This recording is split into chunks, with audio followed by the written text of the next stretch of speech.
Hello दोस्तों, तो आपका एरो एजुकेशन यूट्यूब चैनल में स्वागत है। आज मैं स्टार्ट करने जा रहा हूँ पजल्स और सिटिंग अरेंजमेंट की एक लॉन्ग सीरीज, जिसमें मैं आपको कराने वाला हूँ करीब 10,000 प्लस क्वेश्चंस।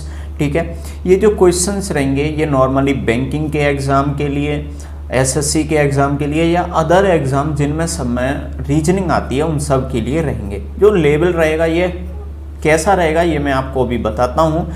अगर आप ये पूरी सीरीज़ लेना चाहते हैं, यानी कि ये पजल्स और सिटिंग अरेंजमेंट लेना चाहते हैं, तो ये आपको फ्री ऑफ कॉस्ट मिलेगी। बस आपको करना इतना सा है कि आपको चैनल को सब्सक्राइब कर देना है, वीडियो को लाइक करना है और अपने दोस्तों को शेयर करना है। आप जितना ज़्यादा शेयर करोगे उतनी ज़्यादा वीडियो पॉपुलर होगी और मुझे भी वीडियो बनाने में अच्छा लगेगा। ठीक है, बात करते हैं इसके लेवल की। मैं कौन से लेवल की कराने वाला हूँ, आपको क्या कराने वाला हूँ। ठीक, तो देखते हैं। देखिए, अभी मैं जो आपको कराऊंगा उसमें क्या रहेगा, पजल्स रहने वाली हैं और सिटिंग अरेंजमेंट रहने वाला है। इन दोनों की मैं साथ में क्वेश्चंस आपको करवाऊंगा। इन कौन से लेवल का रहेगा, यानी कि प्री लेवल भी रहेगा और मेंस लेवल भी रहेगा। लेकिन एग्जाम कौन कौन से, तो देखिए जो प्री लेवल में आते हैं, प्री लेवल का जो लेवल रहेगा क्वेश्चनों का उनके अकॉर्डिंग एसएससी सीजीएल, ठीक है, SSC CGL, SSC CHSL, MTS यानी कि कोई भी पुलिस का एग्जाम, बीएसटीसी, रेलवे या बैंक पीओ क्लर्क के लिए, स्पेशली जैसे कि बैंक पीओ और क्लर्क के लिए। ठीक है, मेंस लेवल के भी क्वेश्चंस इसमें रहने वाले हैं, जो कि SBI, IBPS, RRB, all banking exam, bank PO and clerk के मतलब के। ठीक, आपको मैं आइडिया दे दूं कि अगर आप बैंक की तैयारी करते हो तो पीओ की बात करें तो उसमें करीब 20 से 25 क्वेश्चन, 35 क्वेश्चंस आते हैं रीजनिंग के टोटल प्री एग्जाम में। उसमें से 20 से 25 क्वेश्चंस सिर्फ और सिर्फ पजल्स और सिटिंग अरेंजमेंट के टॉपिक में से आ जाते हैं। ठीक है, मैक्सिमम 25 हो सकते हैं और नॉर्मली देखा जाए एवरेज तो 20 का करीब आता है प्रीलिम्स एग्जाम में। सेम हाल यही है मेंस का। मेंस लेवल की बात करें तो मेंस में रीजनिंग 60 नंबर की है। 60 नंबर में से आप आइडिया लगा सकते हो करीब 40 नंबर सिर्फ और सिर्फ काय के होते हैं, पजल्स और सिटिंग अरेंजमेंट के होते हैं। तो आप समझ जाओ कि ये जो सीरीज चलने वाली है कितनी इंपॉर्टेंट है। ठीक है, मैं आपको बताऊंगा कि शॉर्ट टाइम में आपको कैसे जल्दी से जल्दी पजल्स के सॉल्व करने हैं और सिटिंग अरेंजमेंट के सॉल्व करने हैं। ठीक है, तो आप तुरंत क्या कर दीजिए, वीडियो को फटाफट इतनी देर में लाइक कर दो और चैनल को सब्सक्राइब कर दीजिए। चलो आगे बढ़ते हैं, सीरीज स्टार्ट करते हैं। तो सीरीज जो रहेगी वो 0 लेवल से लेकर हीरो लेवल तक रहेगी। हीरो लेवल का मतलब है अपर लेवल, बिल्कुल 0 लेवल से लेकर, यानी कि हमको कुछ नहीं आता है, वहाँ से लेकर बिल्कुल हाई लेवल तक ट्रिकी वे में भी रहेगी। लेकिन स्टार्टिंग में हम करेंगे बिल्कुल 0 लेवल के सवाल। तो देखिए कॉन्सेप्ट पहले मैं आपको बताता हूँ कि कॉन्सेप्ट क्या होता है। तो देखो सवाल कैसे आते हैं, जैसे कि मैं पहले आज लूँगा सिटिंग अरेंजमेंट, तो इसको मैंने शॉर्ट में लिख दिया ऐसे, सिटिंग अरेंजमेंट। सिटिंग अरेंजमेंट में नॉर्मली जो सवाल आते हैं उनमें कहता है कि जैसे 8 व्यक्ति, 9 व्यक्ति, 10, 6, 7 कितने भी व्यक्ति या तो वर्गाकार मेज पर बैठे हुए हैं या वृत्ताकार पर बैठे हुए हैं या फिर एक पंक्ति में बैठे हुए हैं। ठीक, हमें जैसे भी बोला जाए, अगर उस सवाल ने कहा वृत्ताकार तो हम वृत्त बना लेंगे तुरंत, उसने बोला वर्गाकार तो एक वर्ग बना लेंगे हम तुरंत। ठीक है, लाइन में बैठते हैं तो लाइन बना लेंगे। ठीक, जिसका सवाल आता जाएगा उसके टाइम पे हम वही चीज़ बना लेंगे। फिर क्या बोला, जैसे कि आप इमेजिन करो, आपको बोला कि एक वृत्त में 8 व्यक्ति बैठे हैं, तो आप तुरंत क्या बना लोगे, ऐसे वृत्त बना लोगे और फिर उनमें 8 व्यक्तियों को बिठाओगे। तो 8 व्यक्तियों की सीट डिसाइड करोगे, जैसे अंदर की ओर ऐसे 1, 2, 3 इस तरीके से 8 व्यक्ति बिठा दोगे। जैसे कि मैंने देखो यहाँ पर बिठा रखे हैं, ये वाला आप डायग्राम देख सकते हो। एक वृत्त बनाया और कितने व्यक्तियों को बिठा दिया, 8 व्यक्तियों को, यानी कि 8 व्यक्तियों की लाइनिंग खींच दी। अब यहाँ पर आप देख रहे हैं इनमें सब में नोक लग रही है, यानी कि तीर का निशान है। अब ये जो तीर का निशान होता है ये इनके मुख की दिशा को दर्शाता है। तो अगर सवाल में दिया है कि सभी व्यक्तियों का मुख अंदर है तो आपको तीर की नोक अंदर करनी है। ठीक है, उससे हमें दिशा क्लियर रहेगी जो आगे आपको सवाल में हेल्प करेगी। अगर बोला है कि कुछ व्यक्तियों का बाहर है तो उस इंसान का बाहर की ओर मुख करना है। जैसे कि देखिए मैंने बोला 8 व्यक्ति हैं, तो जैसे कोई व्यक्ति है, जैसे मैंने व्रत बना लिया, जैसे कोई भी व्यक्ति है बाहर की ओर मुख करके बैठा है, तो मैं क्या करूंगा, इसमें कोई भी व्यक्ति बनाऊंगा ऐसे लाइनिंग खींचकर और इसका ऐसे तीर बना दूंगा, तो इसका मतलब हो गया बाहर मुख। अंदर मुख बोला है तो ऐसी लाइन खींचूंगा और इस तरीके से अंदर की तरफ तीर बना दूंगा, तो उससे पता लग जाएगा इसका मुख अंदर है। इससे क्या होगा, हमें इनका राइट और लेफ्ट पहचानने में आसानी होगी। अब पहचानने कैसे है वो मैं आपको बताऊंगा, लेकिन पहले आपको मुख का क्लियर होना चाहिए, ठीक है। एक चीज़ और मैं बता देता हूँ, कुछ स्टूडेंट जिस चीज़ को अप्लाई करते हैं मैं भी आपको बता देता हूँ, लेकिन वो अच्छी है या बुरी है वो कैसे डिसाइड करना है वो देख लेंगे अभी, ठीक है। तो वो क्या करते हैं स्टूडेंट, जैसे कि आपको सवाल आया बाई चांस 8 व्यक्तियों का, कि 8 व्यक्ति केंद्र की ओर मुख करके बैठे हैं, तो आप कुछ स्टूडेंट इस प्रकार से बना देते हैं उन 8 को, तो जल्दी हो जाता है। आप ये बिल्कुल बना सकते हो, बिल्कुल सही है, लेकिन मैं आपको ये सलाह दूंगा कि ये 6, 8, 10 या 12 यानी कि इवन नंबर में लोगों की संख्या दे रखी है तो ही आप ये बनाना। अगर ऑड दे रखी है जैसे कि 7, 9, 11, तो आप ये वाला डायग्राम मत बनाना, इस तरीके का साइकिल वाला मत बनाना, ठीक है। क्यों मत बनाना, क्योंकि 7, 9, 11 इस तरह से बनेंगे ही नहीं।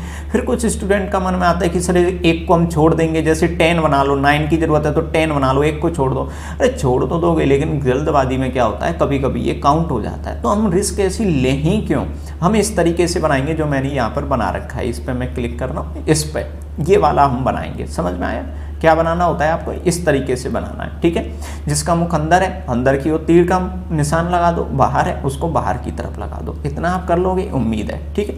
अब इसके बाद में आती है इनके दाएं और बाएं की प्रॉब्लम। तो देखिए दायां बायां कैसे डिसाइड करना है। जैसे अगर किसी इंसान का मुख अंदर है, जैसे ये वाला इंसान देखो, ये वाला, ये नीचे की तरफ है, ये वाला इंसान ये अंदर की तरफ मुख करके है, तो अंदर की ओर तीर का निशान है। अब इस इंसान की जगह पर आप खुद को फील करो कि हम खुद इसकी जगह पर बैठे हुए हैं। अब खुद बैठे हो तो बताओ आपका इस साइड में कौन सा हैंड आ रहा है, इस साइड में आपका राइट आ रहा है, यानी कि दायां।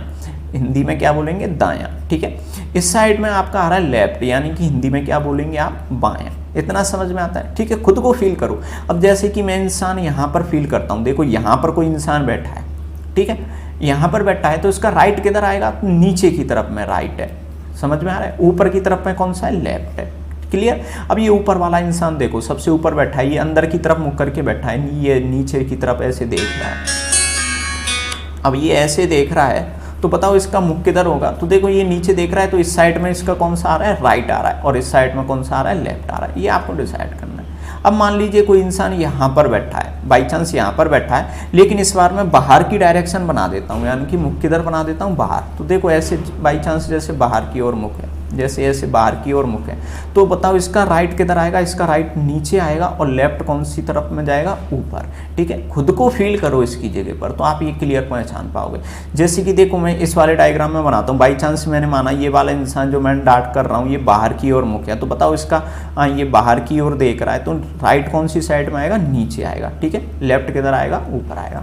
जैसे कि ये वाला इंसान है ऊपर वाला, ये भी बाई चांस बाहर देख रहा है, तो बाहर देख रहा है तो मैं ऐसे बनाऊंगा बाहर, तो बताओ इस साइड कौन सा आ जाएगा, इस साइड राइट आ जाएगा, और इस साइड क्या आ जाएगा, लेफ्ट। यानी कि ये प्रॉब्लम थी राइट और लेफ्ट की। उम्मीद है आपको इतनी समझ में आ गई। अगर इतनी समझ में आ गई तो इसके बाद में आपको सिर्फ और सिर्फ क्या करने हैं, सवाल करने हैं। कैसे सवाल करने हैं वो मैं आपको अब बताता हूँ, ठीक है। सवालों को देख लीजिए। चलो तो सवाल स्टार्ट करते हैं। तो ये रहा आपका पहला सवाल। तो सवाल करने से पहले हम इन लाइनों का थोड़ा मीनिंग समझेंगे, कौन सी वाली लाइनों का वो देखते हैं, ठीक है। मतलब सवाल में कुछ लाइनें हैं वो जो बार बार आएंगी, जो आपको परेशान करेंगी, जो मैंने आपको ऊपर ही लिख दी है। जैसे देखिए यहाँ पर क्या लिखा है कि ए बी के दायां तीसरा और के बायां दूसरा। इस प्रकार की लाइनिंग आपको सिटिंग अरेंजमेंट बहुत मिलेंगी, तो इनको किस प्रकार से आपको बिठाना है ये यहीं पर आप सीख लीजिए, ठीक है, जिससे आपको लाइनिंग में काफ़ी हेल्प मिलेगी। तो देखिए आप क्या करेंगे, जैसे मान लीजिए आपको 8 व्यक्तियों का सवाल दिया है, तो मैंने 8 व्यक्ति यहाँ पर इस तरीके से बना लिए। अगर उनके मुख की दिशा दे रखी है तो अच्छा है, अगर कभी नहीं दे रखी तो आप हमेशा उनका मुख अंदर की तरफ मानेंगे, ठीक है। हमेशा अंदर मान के चलेंगे, बाहर की तरफ आप कभी भी नहीं मानेंगे, क्योंकि सवाल डिफिकल्ट हो जाएगा। आंसर तो सेम आएंगे लेकिन डिफिकल्टी बढ़ जाएगी, तो अंदर मानेंगे। फिर करना कैसे है, जैसे कि मान लो आपको ये पहली लाइन दे रखी है, पहली लाइन में आपको दिया ए बी के दायां तीसरा और के बायां दूसरा है, तो आप इसको सॉल्व करेंगे। तो पहले उतना सा ही पढ़िए, जैसे यहाँ से यहाँ तक, जैसे ए बी के दायां तीसरा है, बस। तो आप ए और बी को बिठा दीजिए और बस सिस्टम को स्टार्ट कीजिए। अब बात आती है कि सर पहले ए को बिठाएं या बी को बिठाएं, तो देखो किसी को भी बिठा लो, कोई इफेक्ट नहीं पड़ता, लेकिन मैं आपको सलाह दूंगा कि पहले उसको बिठाओ जिसका आपको दायां या देखना है या बायां देखना है। तो बताइए इसमें दायां किसका देखना है या बायां देखना है? तो आपने देखा बी के दायां, तो बी को बिठाओ पहले। तो बी का दायां देखूंगा तो बी को बिठाऊंगा। बी को मैं कहाँ बिठाऊंगा? तो देखो मैं हमेशा सवाल को नीचे से बिठा के स्टार्ट करता हूँ, यहाँ से। आप भी ट्राई करो, यहीं से स्टार्ट करना इजी लगेगा। अब बी को मैंने यहाँ बिठा लिया। अब बी का मैं दायां देखूंगा, तो बी की जगह खुद को फील करो। तो आप बताइए दायां इधर आ रहा है कि नहीं आ रहा है? देखिए इस साइड आ रहा है कि नहीं आ रहा है? आ रहा है ना, इस साइड आ रहा है। तो तीसरे नंबर पे ए को बिठा दो। तो पहला, दूसरा, तीसरा, मैंने यहाँ किसको बिठा दिया? ए को। तो इतनी लाइन मेरी क्लियर हो गई कि ए बी के दायां तीसरा। आगे देखो, इसमें आगे क्या बोला है? और के बायां दूसरा है। अब देखिए पहला इंसान मैंने बी यहाँ पर बिठाया, पूरी जगह खाली थी इसलिए यहाँ से स्टार्ट कर लिया, लेकिन अब किसी को भी अंदाजे से नहीं बिठाएंगे, अब इनके अकॉर्डिंग बिठाएंगे। ठीक है, अब अंदाजे से किसी को भी कहीं भी मत बिठा देना, सवाल के अकॉर्डिंग चलना पड़ेगा। अब तो कैसे बिठाना है? के बायां दूसरा बिठाना है, लेकिन के बायां दूसरे पर बिठाना किसको है? इंपॉर्टेंट तो ये है। अब बिठाना किसको है? तो देखिए आप इस लाइन को क्लियरली ध्यान से पढ़ो, तो देखो आपको मीनिंग समझ में आ जाएगा। नहीं समझ में आता है तो डायरेक्ट तो मैं आपको बताऊंगा ही। तो देखिए ए, फिर कॉमा दिया है, कॉमा का मतलब होता है वहां रुकना है। ए बी के दायां तीसरा और के बायां दूसरा है। तो ये जो बात हो रही है वो एक ही हो रही है। इसका मतलब कि आपको के बायां जो दूसरा बिठाना है वो कौन बिठाना है? ए बिठाना है। ठीक है, लेकिन बात आती है कि सर ए तो पहले से बैठा है, तो के बायां कैसे बिठाएंगे? तो के बायां आप नहीं बिठा सकते, तो आप क्या करें? लेकिन क्या इसका मीनिंग ये है कि ए के बायां बिठा दो? नहीं भाई, बायां तो हमको के का बिठाना है।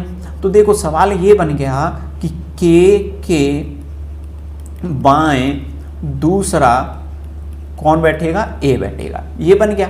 अब इसमें क्या करना है? बायां किसका देखना है? के का, लेकिन के अभी तक सवाल में नहीं आया, पहले से ही कौन आके बैठ गया? ए, यानी कि गड़बड़ वाला पार्ट हो गया। तो ऐसे केस में आप उल्टा सवाल कर दीजिए। उल्टा कैसे कर दो कि के का क्या देखना था आपको? बायां, तो आप ए का क्या देख लो? दायां। सेम आएगा ए का दायां। तो आप बताइए ए का दायां इधर जाएगा कि नहीं जाएगा? ए का दायां जाएगा कि नहीं जाएगा? ठीक है, ए का दायां इधर जाएगा तो दूसरे पर पहला और ये दूसरा, यहाँ कौन बिठा दीजिए? के। अब आप क्रॉस चेक कर लो, क्या ये के का बायां पर ए आ रहा है कि नहीं आ रहा है? क्रॉस चेक कैसे करेंगे? अब आप के की जगह खुद को फील करो, के। ठीक है, के अंदर की ओर मुख करके, तो देखो इधर बायां आ रहा है कि नहीं आ रहा है? बाएं पे कौन आ गया? ए। ये था पहली लाइन का मीनिंग, आपको समझ में आया? ठीक है, मैं यहाँ पर और भी क्लियर कर देता हूँ। देखो पहली लाइन में तो कोई दिक्कत आती नहीं है, ये दूसरी लाइन में आती है, और इन दोनों लाइनों में अंतर है, सिर्फ यहाँ पर दिया है और यहाँ पर दिया है जो। तो आप डायरेक्ट याद रखोगे कि ये जो बाद वाला पार्ट दिया है और लगाकर, ये हमेशा पहले वाले इंसान के लिए होता है। ठीक है, तो ये जो करके जो पार्ट दिया होगा वो हमेशा दूसरे वाले इंसान के बारे में होगा, यानी कि के बायां जो दूसरा आपको बिठाना है, के बायां दूसरा बिठाना है, वो कौन बिठाना है? बी बिठाना है। ध्यान रखना, और शब्द आ जाए तो कौन बिठाना है? ए, मतलब पहले वाला बिठाना है। क्लियर? अब जैसे दूसरी वाली लाइन को कैसे हल करेंगे, तो दूसरी वाली लाइन को मैं इस वाले डायग्राम में हल करके बताता हूँ। तो देखिए कैसे हल करना है। ए बी के दायां तीसरा, तो पहले बी को बिठाना है। तो देखो मैंने बी, अब कहाँ? ये तो इंसान बैठा है, तो इसको तो छोड़ देता हूँ, मैं यहाँ पर बिठा देता हूँ बी को। बी के दायां इधर जाएगा, तो पहला दूसरा तीसरा कौन हो गया? ए। ठीक है, अब कह रहा है के बायां दूसरा। अब के बायां दूसरा कौन करना है? हमको बी करना है, ध्यान रखना। लेकिन बी तो पहले से बैठ गया, बी पहले से बैठ गया, और बायां किसका देखना था? के का। इसलिए आप बी का क्या देख लो? दायां।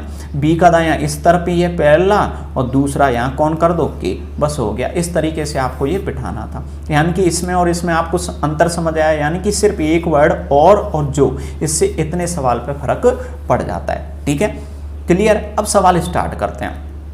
तो ये रही आज की पहली पजल। पहली पजल्स में क्या कह रहा है वो आप क्लियरली पढ़ सकते हो। एक पजल में आपको 5 क्वेश्चन पूछे जाते हैं। क्वेश्चनों के आंसर तो आप तुरंत दे दोगे, जैसे कि इसमें पहला क्वेश्चन पूछा है एस के तुरंत बायां कौन है, टी के दायां कौन है, इस तरीके से पूछे हैं। तो सीधी सी बात है, अगर आप इनको एक बार बिठा लोगे तो आसानी से बता सकते हो कि कौन किसके दायां बायां है। ठीक है, तो बिठाना स्टार्ट करते हैं। कैसे बिठाना है तो देख लीजिए, सवाल स्टार्ट करेंगे। 8 मित्र P Q R S T U V W केंद्र की ओर मुख करके एक वृत्त के चारों ओर बैठे हैं। तो सबसे पहले इन्होंने कहाँ पर बिठाए हैं? वृत्त के चारों। तो आप सबसे पहले तो सवाल में क्या बना दोगे? जल्दी से एक वृत्त बना लोगे, ठीक है। जैसे मैंने ये देखिए वृत्त बना दिया है ना। इस वृत्त के चारों ओर कितने व्यक्ति बैठे हैं? 8। तो अब मैं क्या करूँगा? 8 सीट बनाऊंगा। तुरंत क्या बनाऊंगा? पहले 8 सीटें बनाता हूँ इसके चारों ओर। और किधर मुख है? अंदर। तो देखो 1 2 3 4 5 6 7 ये 8, ठीक है। 8 इस तरीके से मैं बना दूंगा। अब आपको क्या करना है? इनको बिठाना है, लेकिन अब आप किसी को भी बिठाना स्टार्ट नहीं करेंगे, सवाल को पढ़ेंगे, उसके अकॉर्डिंग देखेंगे। तो देखिए आपको क्या लाइनिंग में दे रखा है कि वी क्यू के दायां तीसरा। आप इतना करोगे और इतने पर ही बिठा दोगे। तो आप बताइए पहले वी को बिठाएं या क्यू को? तो आपने देखा कि सर जो दायां देखना है वो क्यू का देखना है, इसलिए मैं क्यू को बिठाऊंगा और क्यू को मैंने नीचे बिठा लिया। अब क्यू के दाएं पे तीसरा, तो दायां इस साइड जाएगा। तो पहला दूसरा तीसरा, यहाँ कौन हो जाएगा? वी हो जाएगा, ठीक है। इतना समझ आया। और क्या बोला है आगे? और आर के बायां दूसरा। तो आर के लेफ्ट में कौन सी पोजीशन पे? सेकंड पर। आर के लेफ्ट में सेकंड पोजीशन पर आपको बिठाना है, लेकिन बिठाना किसको? और शब्द दिया है। तो और शब्द किसके लिए आता है? पहले वाले के लिए, यानी कि किसको बिठाना है? वी को। लेकिन वी तो पहले से बैठा है। तो आर का लेफ्ट देखना था, तो वी का क्या देख लीजिए आप? राइट। तो वी का राइट देखोगे यानी कि दायां देखोगे तो इस साइड होगा। तो पहला और दूसरा, यहाँ कौन बैठ जाएगा? आर। इतना समझ में आया? ये थी पहली लाइनिंग, कंप्लीट हो गई पहली लाइन, ठीक है। अब पहली लाइन कंप्लीट हो गई, आगे देखो। क्यू टी के बायां दूसरा, यानी कि टी का क्या देखना है? बायां। और किसको बिठाना है? क्यू को। लेकिन क्यू तो पहले से बैठा है। अगर टी का बायां देखना था तो क्यू का दायां देख लो। तो क्यू का दायां तो फिर से इधर है, और दूसरा पहला दूसरा कौन बैठ गया? टी। ऐसे करना होता है, समझ में आया? फिर से दिया है और एस के तुरंत दायां। अब एस के दायां बिठाना कौन है? और शब्द किसके लिए आता है? पहले के लिए, यानी कि क्यू के लिए। अब क्यू तो फिर से पहले बैठा है, तो एस का दायां देखना है, तो क्यू का क्या देख लो? बायां। यानी कि उल्टा कर दिया करो, दाएं का बायां, बाएं का दायां, ठीक है। तो क्यू का बायां देखेंगे तो क्यू का बायां तो इस तरफ है, और यहाँ कौन बैठा दो? एस। देखो क्रॉस चेक कर लो, एस के दायां क्यू आ रहा है कि नहीं आ रहा है। और देखो ये भी चेक कर लो कि टी के बायां क्यू आ रहा है कि नहीं आ रहा है। देख लो बिल्कुल आ रहा है। आपको पेपर में चेक मत करना, ठीक है, टाइम वेस्ट होगा बिन वजह, करेक्ट ही होता है वो, ठीक है। आगे देखते हो, चल तो आगे देखते हैं। आगे क्या कहता है? आगे कह रहा है कि यू क्यू और टी के कहाँ पर है? बीच में। तो इसको तो क्यू और ये यू हो गया, इनके बीच में डायरेक्टली बिठा दोगे। एंड लास्ट लाइन क्या कहता है कि पी आर के बायां नहीं है। तो देखो ये रहा आर अंदर की ओर मुख करके बैठा है। तो इस साइड में कौन सा आ रहा है? इस साइड में राइट साइड आ रही है, और इस साइड में लेफ्ट, यानी कि बायां आ रहा है। ये कह रहा है कि इधर पी नहीं है। अब पी यहाँ पर नहीं तो कहाँ जाएगा भाई? और जगह तो बची नहीं है, तो और जगह सिर्फ और सिर्फ ये बची है, तो यहाँ पर कौन चला जाएगा? पी। इतना समझ में आ गया? अगर पी और यहाँ पर हो गया तो सिर्फ एक जगह खाली है, और उस पूरे सवाल में से एक इंसान अभी बाकी है। अब एक इंसान बाकी है तो वो यहाँ पर बैठ जाएगा, और वो कौन है? डब्लू। देखिए आपको इस तरीके से बिठाना है। ये मेरी सिटिंग अरेंजमेंट का सवाल सॉल्व हो चुका है, ठीक है। आपको ये स्पीड में करना है, मैं आपको समझा रहा हूँ इसलिए मैंने आराम से किया है। अब सवालों के आंसर कैसे देने होते हैं आप वो देख लेते हैं। देखिए पहला सवाल पूछा है कि एस के तुरंत बायां कौन है? एस के तुरंत बायां कौन है? तो एस ये रहा। एस का बायां कौन सी साइड है? ऊपर की तरफ है, तो कौन हो जाएगा? पी। तो ये पी आंसर हो गया। एस के बायां कौन हो गया? पी। टी के दायां दूसरा। अब ये टी है, टी का दायां, और टी का दायां कौन सी साइड आ रहा है? ऊपर आ रहा है, ठीक है। अंदर की ओर मुख है, दायां ऊपर आ रहा है, तो दूसरे पर कौन है? डब्लू। तो इस सवाल का आंसर हो गया डब्लू। निम्न में से व्यक्तियों के किस जोड़े में पहला व्यक्ति दूसरे व्यक्ति के तुरंत दाएं बैठा है? दूसरे के दायां। तो दायां किसका ढूंढना है हमको? दूसरे वाले का ढूंढना है, ठीक है। जो दायां ढूंढना है वो कौन से वाले का ढूंढना है? दूसरे वाले का ढूंढना है ना। यहाँ कौन था? एस था, मिट गया था। तो देखिए दूसरा इसमें ऑप्शन से करना होता है ऐसे सवाल। टी है, टी का दायां, टी के दायां यू है क्या? तो टी के दायां वी है, गलत है। यानी कि ये रहा ऑप्शन, ये मिल गया आपको। ये डी वाला टिक कर देना है कि टी के दाएं पे कौन मिल गया? वी। अब इसको चेक करो तो टी के दाएं पे क्या डब्लू है? तुरंत पे नहीं है। आर के दाएं पे है क्या? आर के दाएं पे डब्लू नहीं है, इधर तो पी है, यानी कि ये आंसर हो गया वी टी, ठीक है। आगे का सवाल देख लीजिए, आगे क्या कहता है? W की सही स्थिति निम्न में से कौन सी है? W की स्थिति बतानी है। तो V के तुरंत बाएं, क्या V ये रहा? V के तुरंत बाएं हैं? नहीं भैया, V के तो दाएं हैं। V के दायां कौन से ऑप्शन में है? ऑप्शन नंबर बी में मिल गया, ठीक है, ये आंसर हो गया। S के दायां दूसरा कौन है? S का दायां यू है तो सवाल का हो गया यू। आपको इस प्रकार सवाल हल करना है। ठीक, उम्मीद कर समझ में आ गया। अब आज का सेकंड सवाल लेते हैं, यानी कि सेकंड सिटिंग अरेंजमेंट को देखते हैं अपन। ठीक है, चलो सेकंड वाले को देखते हैं सवाल को। तो ये सेकंड